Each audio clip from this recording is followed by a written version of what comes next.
producen muy poca cantidad de saliva. La saliva hace las veces de, cuando nosotros deglutimos, un barrido de todo este contenido ácido hacia el estómago, lo cual a veces genera como un lavado de toda esta zona, ¿sí? Alteración de las defensas de la mucosa esofágica que vienen secundarias a la acción del ácido en esta pared de la mucosa. Hernia hiatal. La hernia hiatal es un complejo en donde, lo vamos a ver después, esta zona, que es el hiato esofágico, está alterada y gran parte del estómago se sube a la cavidad torácica, ¿sí? Entonces, cuando el estómago sube hacia acá, tenemos un esfínter esofágico complaciente, lo cual hace que el reflujo pase sin ningún tipo de barrera. Relajaciones esofágicas transitorias del esfínter esofágico, esto no siempre funciona bien. Baja presión en el esfínter esofágico inferior, ¿sí? Distensión gástrica, esto es cuando nos comemos todo y aumenta muchísimo la presión dentro de la cavidad gástrica, entonces vence la resistencia del esfínter, entonces nuevamente reflujo hacia arriba. Incompetencia pilórica, esto tiene que ver con en la zona del píloro, donde termina el estómago, en la zona antroduodenal, el píloro no funciona correctamente, entonces eso predispone al reflujo duodenogástrico. ¿Sí? Bien.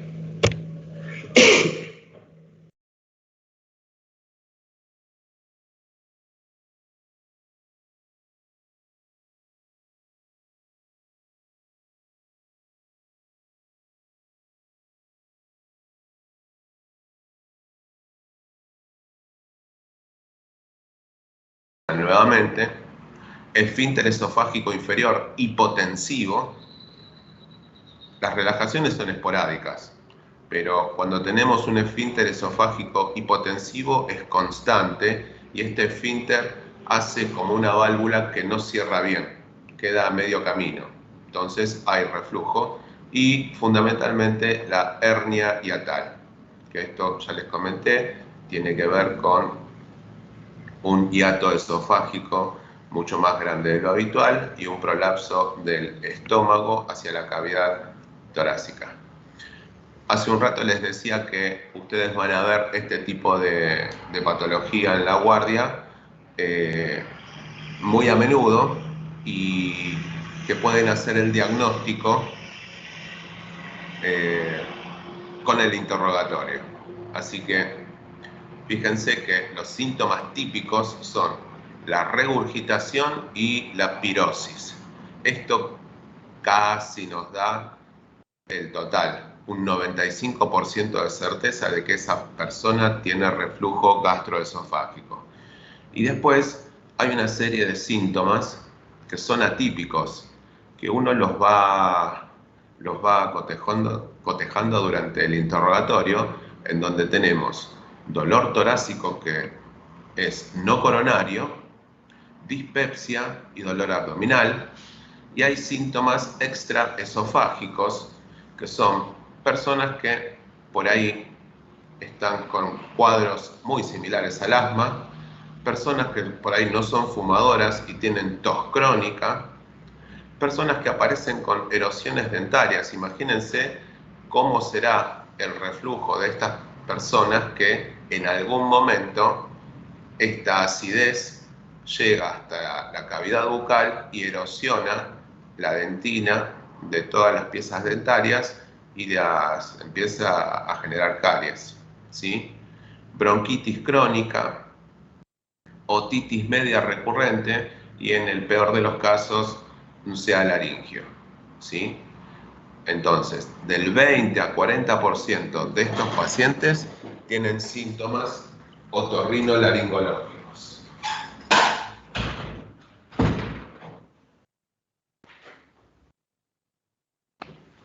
Disculpen, tenía que cerrar la ventana porque si no se escuchaba todo.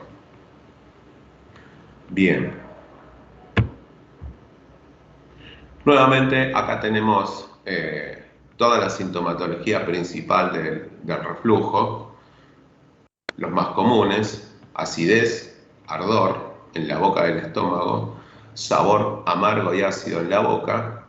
Estas personas generalmente tienen un vómito fácil al menor esfuerzo, y cuando hay síntomas de mayor gravedad, hay ardor retroesternal al agacharse y sobre todo al acostarse, esto por aumento de la presión intraabdominal, los síntomas gástricos que se acompañan con tos y síntomas gástricos que se acompañan con faringitis o disfonías. Fíjense cómo hacemos un diagnóstico con los estudios complementarios que podemos llegar a indicar más allá de la clínica que pueda presentar el paciente y de nuestro diagnóstico presuntivo. El gol estándar para el diagnóstico de reflujo es la pHimetría esofágica, ¿sí? Una sensibilidad del 80% y una especificidad del 95%. ¿Cuándo está indicado?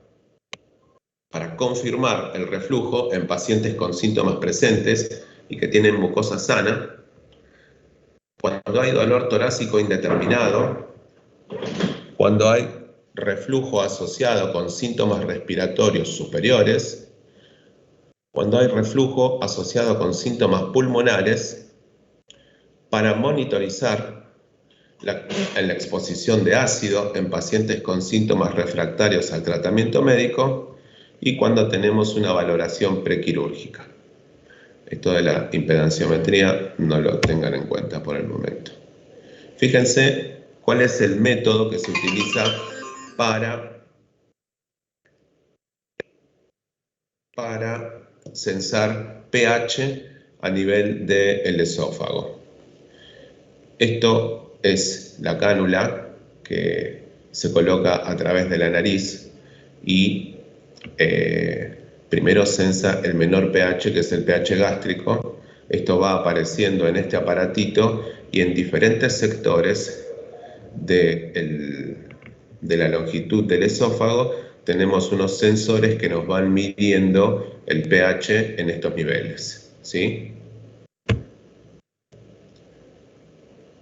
Después tenemos un estudio que por ahí es más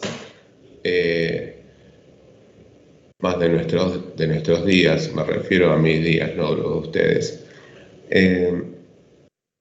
La radiología, una sensibilidad del 31 al 86%, una especificidad del 21 al 83%, y fundamentalmente es de utilidad cuando hay variaciones anatómicas que tenemos que cotejar para la valoración prequirúrgica, ¿sí? Fíjense, este esófago que está todo llenito y no tiene ningún estímulo, digamos, de propulsión, es como que se llena todo el tubo esofágico, y es como que acá en esta zona hay una zona de estenosis.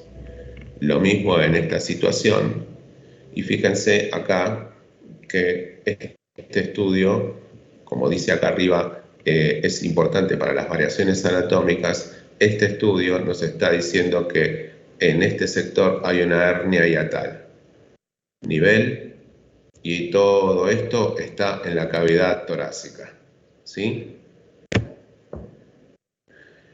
Bien, otro de los elementos de los cuales nos servimos para hacer diagnóstico, ¿sí? Es la manometría esofágica, y esto lo utilizamos no para hacer el diagnóstico de de enfermedad por reflujo, sino para prequirúrgicos y para ubicar los electrodos del pH, para medir el pH, el pHimetría, y para descartar trastornos motores en generalmente acalasia y algunas colagenopatías. Entonces, lo mismo, se va a colocar una sonda a través de la nariz, va por todo el tubo esofágico y en diferentes sectores nos va midiendo presión.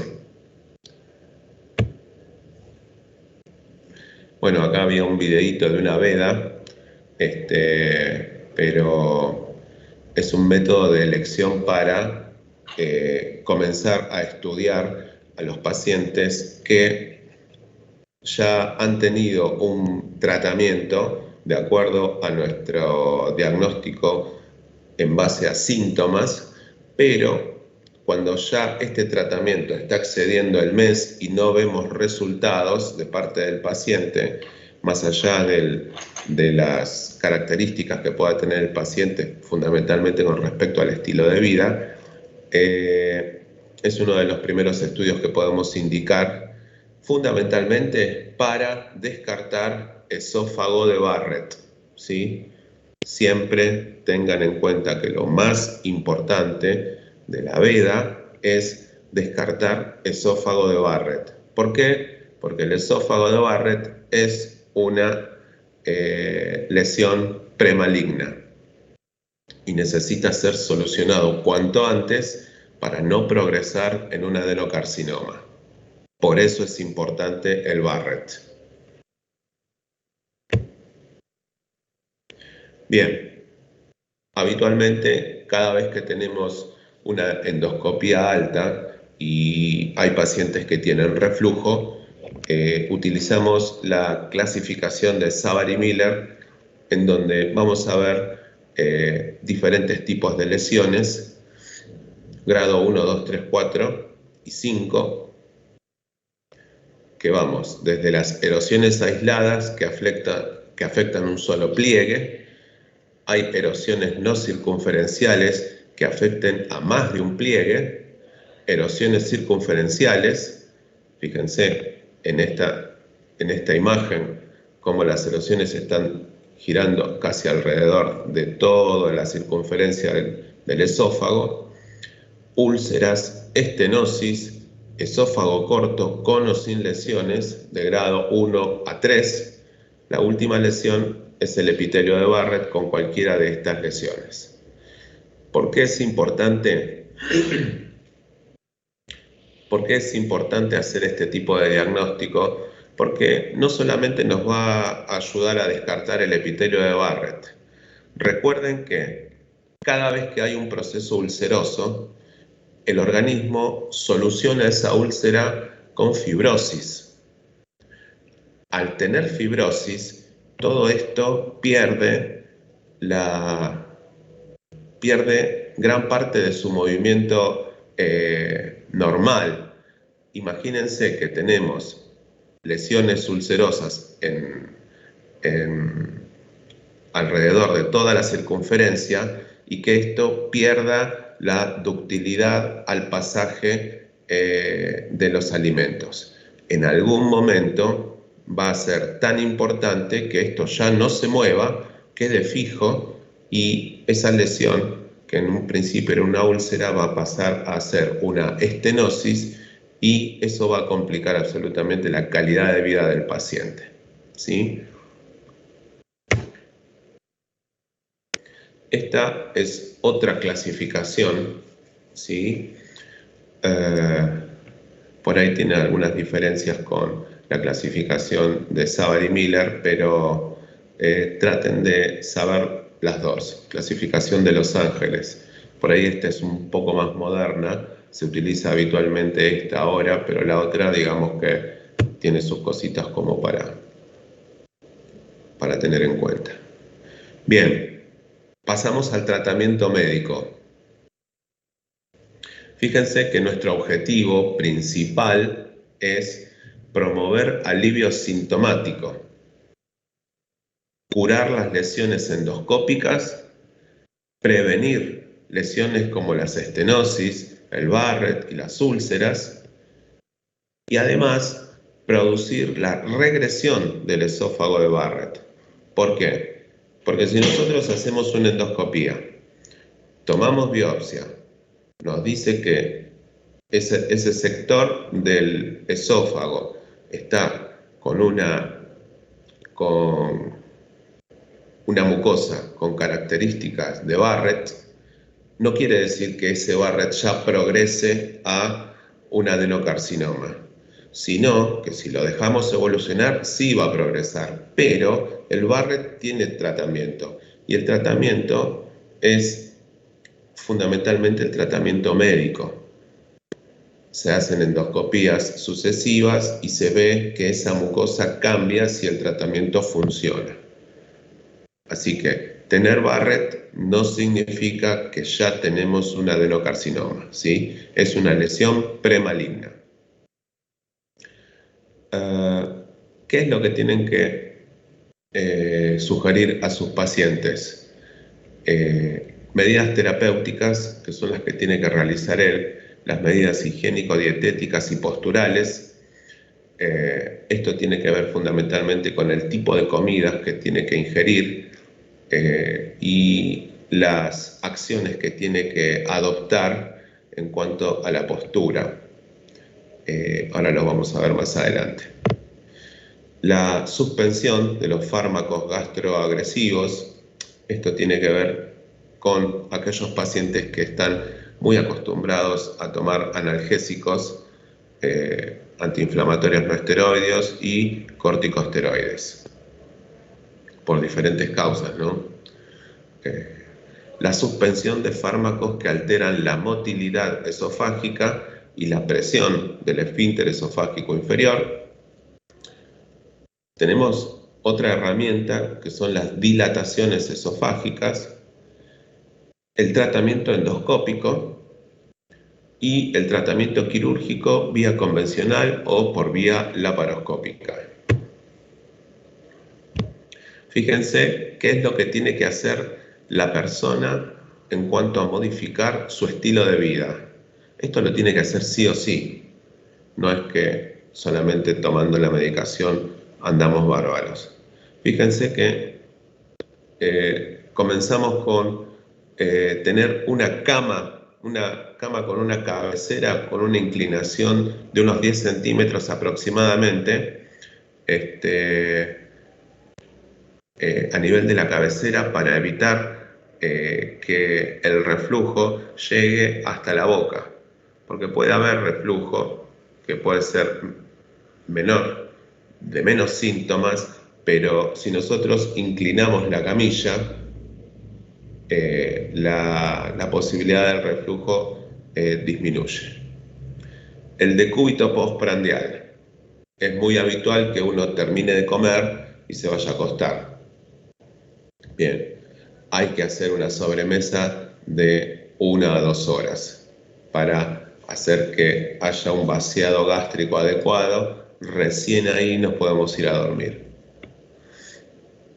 Comer 3 a 4 horas antes de dormir. Fíjense cuál es el tiempo que recomiendan para poder ir a descansar después de comer. Evitar las comidas copiosas. Esto es cuando nos comemos todo el fin de semana. Fíjense que el alcohol, las mentas, los chocolates y todas las grasas en general hay que prohibirlas o evitarlas al máximo. Bajar de peso. El cigarrillo produce todo un circuito que hace que el reflujo gastroesofágico sea más intenso, ¿sí? La ropa ajustada, que tiene que ver con el aumento de la presión intraabdominal. El sedentarismo, esto tiene que ver con los niveles de estrés de la persona en cuestión. Siempre la actividad física hace que disminuyan estas características.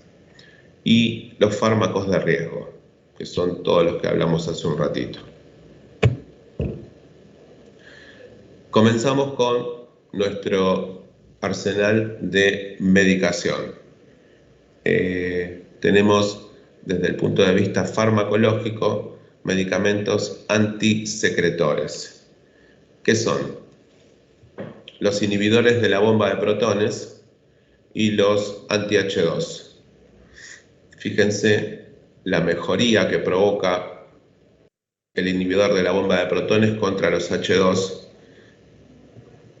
La supresión del ácido clorhídrico es mayor al 90%, cuando con los anti-H2 es del 70%. Fíjense los porcentajes de curación de esofagitis a las 4 semanas y a las 8 semanas, y en qué tipo de patología está indicado. Fundamentalmente en la esofagitis no erosiva los anti-H2, pero en la erosiva y en el reflujo los inhibidores de la bomba de protones. Bien. Y acá tenemos los nombres que por ahí conocemos todos. El omeprazol, que es el original, de 20 miligramos o de 40, el lansoprazol de 30, el pantoprazol y el esomeprazol. Como anti-H2, nuestro fármaco clásico es la ranitidina, que muchísimo tiempo se utilizó para incluso las hemorragias digestivas, así que todavía es de utilidad. ¿Cuánto es la duración de este tratamiento farmacológico? De 4 a 12 semanas, de acuerdo a la gravedad del caso. Cuando consideramos que hay un fracaso de este tratamiento farmacológico, cuando hay una persistencia de los síntomas por encima de los 3 meses. Esto, cuando ponemos acá comprobar cumplimiento, este tipo de pacientes son muy cabeza dura y hay que hacer un interrogatorio exhaustivo y forzar a que el paciente nos diga qué es lo que realmente está haciendo. Muchas veces le indicamos que baje de peso, no bajan de peso, vienen con más peso. Le indicamos que deje de fumar, sigue fumando. Le indicamos que haga una sobremesa de 2-3 horas, se va a dormir inmediatamente porque tiene un ritmo de trabajo y un ritmo de trabajo-sueño alterado. Entonces, esto es muy importante. Esto hay que machacarlo todo el tiempo en la consulta. Otra línea de fármacos son los proquinéticos. Los proquinéticos lo que hacen es acelerar el tránsito esófago-gástrico hacia la parte intestinal. Entonces, hacen un vaciamiento lo más rápido posible de todo ese contenido. ¿Qué hacen? Aumentan la actividad colinérgica en las células mucosas esofágicas, producen peristalsis esofágica, mayor vaciamiento gástrico y también aumentan el tono del esfínter esofágico inferior. Como proquinéticos, el más conocido de todos es la metoclopramida, que es el Reliberan, pero habitualmente en la práctica médica lo que utilizamos es el cisapride y algunas variedades de cisapride. La domperidona también se dan en general 1 hora antes de cada comida, ¿sí? Después tenemos los antiácidos, neutralizan el ácido, inhiben la pepsina, mejoran la constipación, pero tenemos que tener mucho cuidado en los pacientes en los cuales hay patología renal incipiente, porque los antiácidos tienen hidróxido de aluminio y eso es lesivo para el parénquima renal.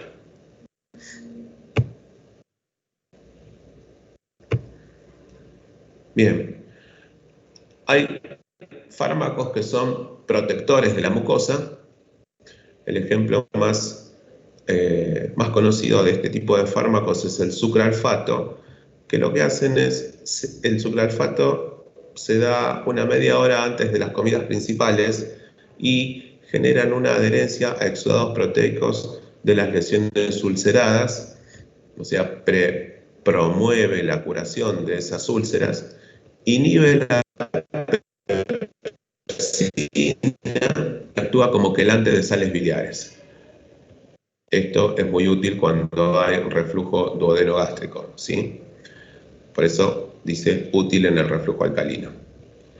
Hay otros que no son tan conocidos, son fármacos alcalinos o el ácido algínico, generan una barrera mecánica al sobre el contenido gástrico, disminuyendo la acidez y promueven un control puntual de los síntomas leves. Por eso es que no son tan conocidos estos.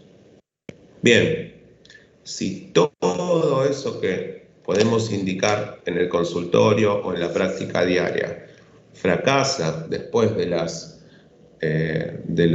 3 meses, ya estamos en condiciones de llamar a un cirujano y que promueva iniciar la valoración de un tratamiento quirúrgico, ¿sí? ¿Qué sería esto? Tenemos que tener en cuenta la edad del paciente, el riesgo quirúrgico, cómo está la motilidad esofágica y las posibles complicaciones que pueden llevar secundario a las patologías previas que tenga este paciente, teniendo en cuenta sus complicaciones y la morbimortalidad.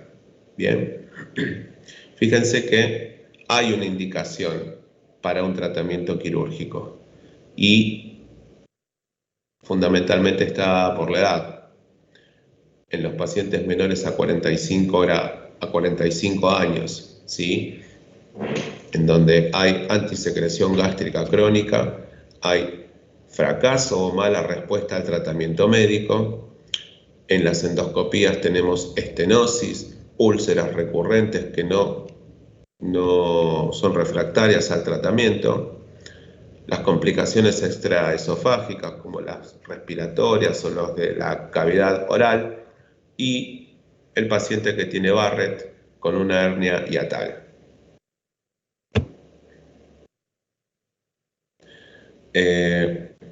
Fíjense, estos son todos los procedimientos quirúrgicos que, al menos los más importantes, ¿sí? De los cuales ustedes tienen que saber al menos uno.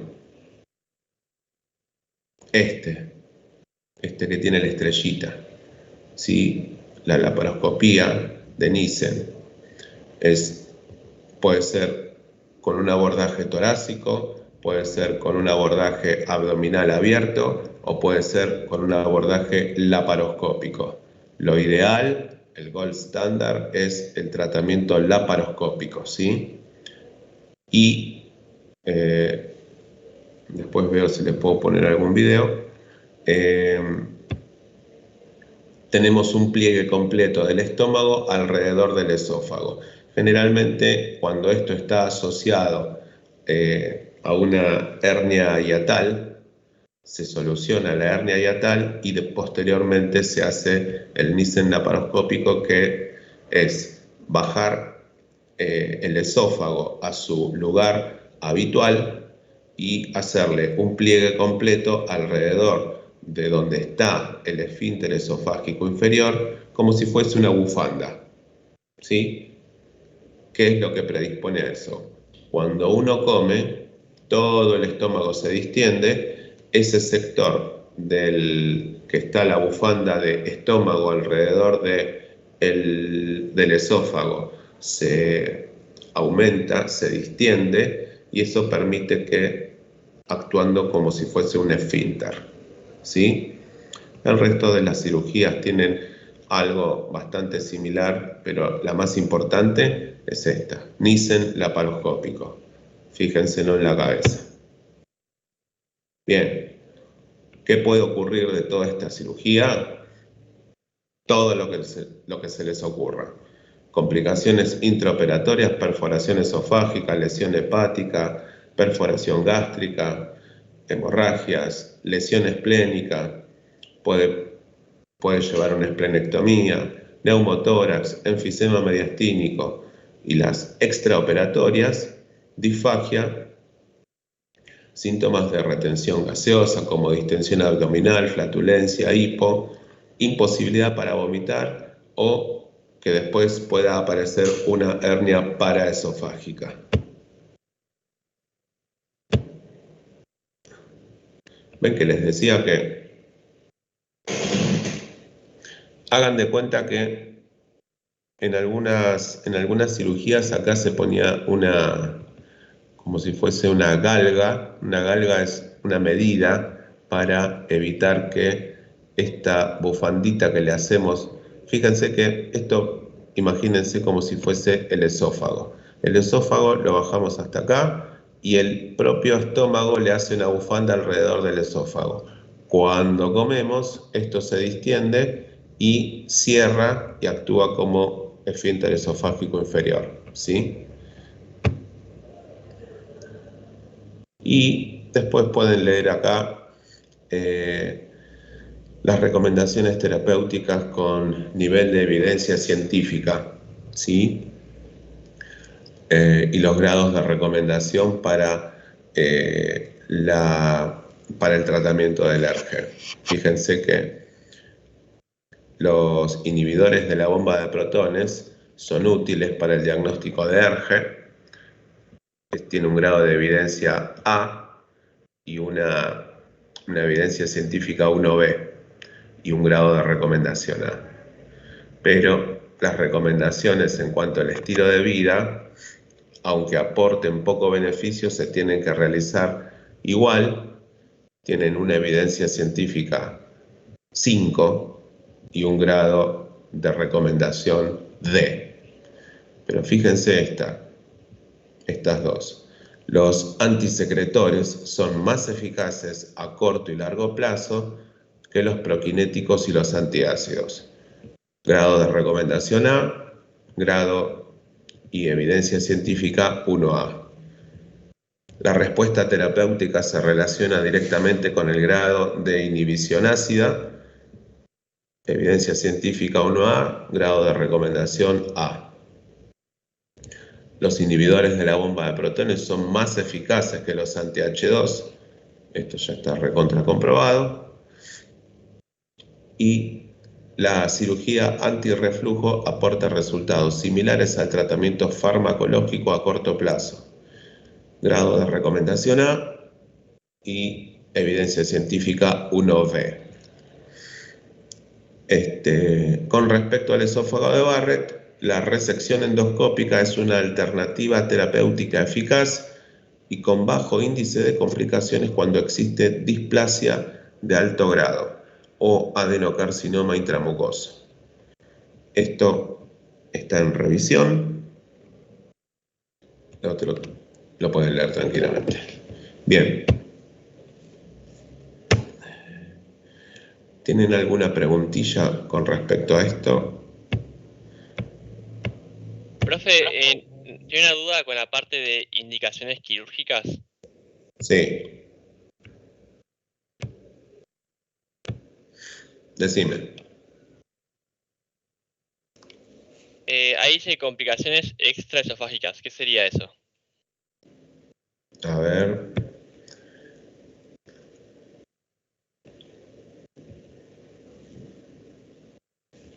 Todo esto, tenés las complicaciones intraoperatorias que son todas las que pueden surgir durante la cirugía, pero las extraoperatorias son cuando el paciente ya está dado de alta y empiezan a aparecer sintomatologías de disfagia. A veces tiene que ver con que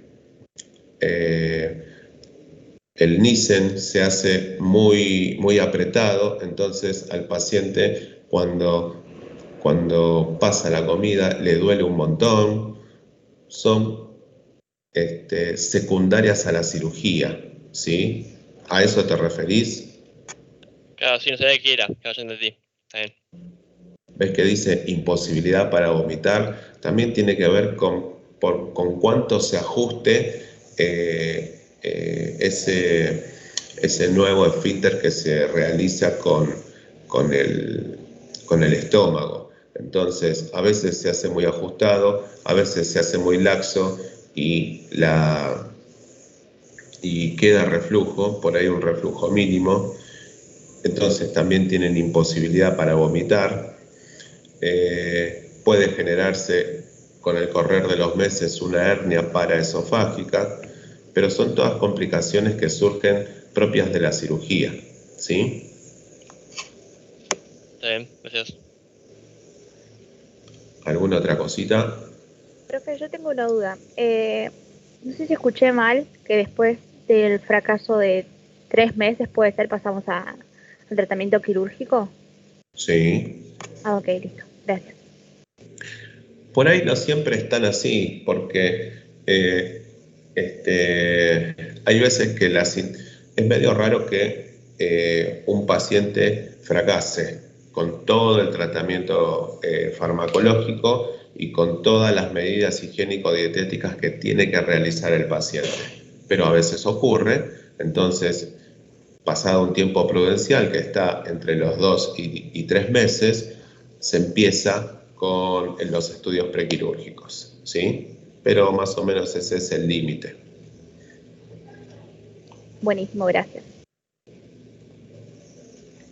Entonces, Profe, el orden sería hacer primero, digamos, por clínica, hacer un diagnóstico más de presunción, dar tratamiento médico y si no funciona en 3 meses, le hacemos la veda y la pH-metría. ¿Sí, así el orden?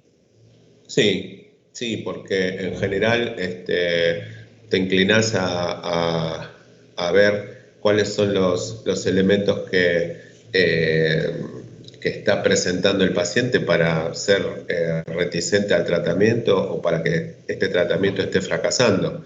Entonces, arrancás con una veda, si ves signos y síntomas de reflujo gastroesofágico, confirmás con la pH-metría y por ahí te quedás ahí. Si vos ves que en la veda tenés una modificación o alguna alteración anatómica, por ahí le pedís una seriada esófago gástrico duodenal, confirmás que no haya ninguna hernia diatal, como igual con la endoscopía se ve, pero una imagen radiológica por ahí ayuda a las hernias que son muy pequeñas y indicás el tratamiento con respecto a eso. Si todo eso fracasa, das paso a la cirugía, ¿sí?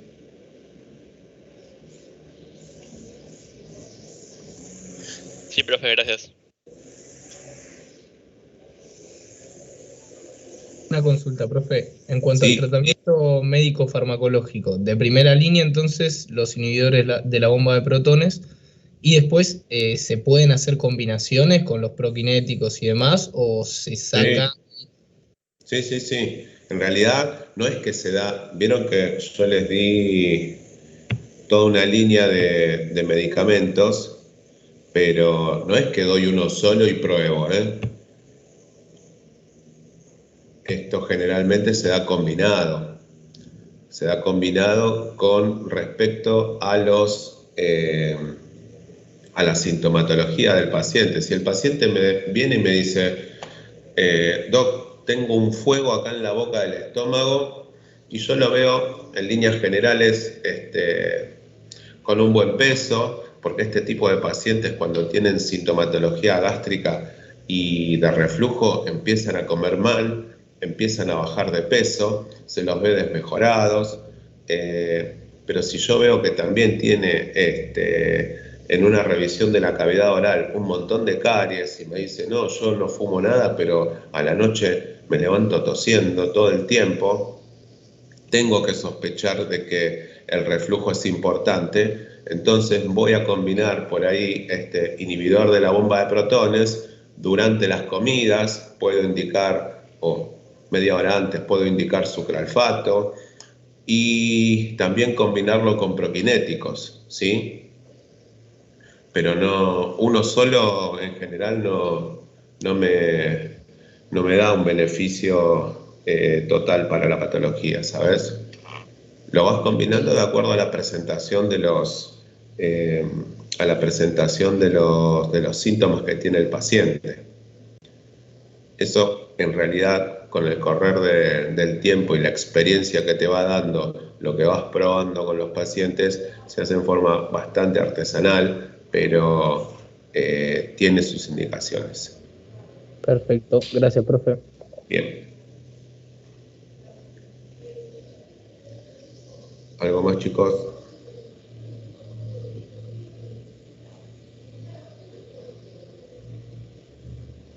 Bueno, a ver.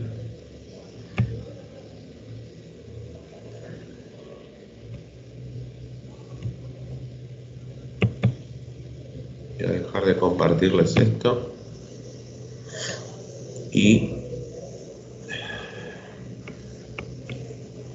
creo que por ahora terminamos, ¿sí? ¿Les queda alguna pregunta?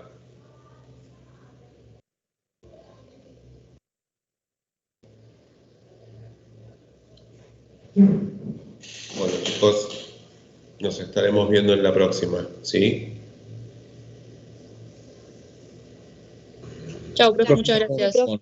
Buenísimo, Chao. muchas gracias. Nos estamos viendo.